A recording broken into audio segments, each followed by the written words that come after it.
frappé cet après-midi. Mais qu'est-ce qu'on encourt en fait? 8 ans. Le max qu'on encourt, c'est 8 ans. Avec un délit de fuite, oui. La délinquance routière devrait être effectivement... Il y a un truc que je trouve absolument incroyable en France.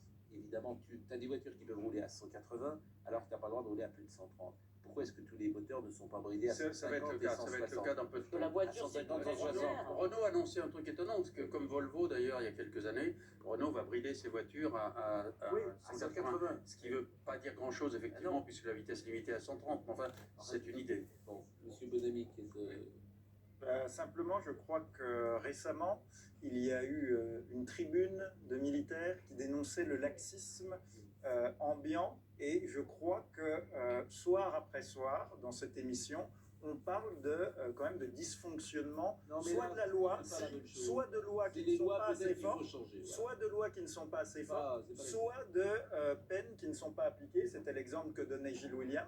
Donc là, il y a visiblement, excusez-moi, si vous roulez en excès de vitesse et que vous tuez 2 personnes parce que vous étiez en excès de vitesse, que vous preniez 5 ans, je peux le concevoir. Mais là, il y a tout ce que vous avez dit. Il y a l'excès de vitesse, il y a le téléphone, il y a la cocaïne, il y a le délit de fuite. La cocaïne dont la consommation est déjà interdite, le fait même de consommer de la cocaïne est interdit. Ça fait vraiment beaucoup. Et en effet, il faut prévoir des peines beaucoup plus fortes quand il y a accumulation de critères.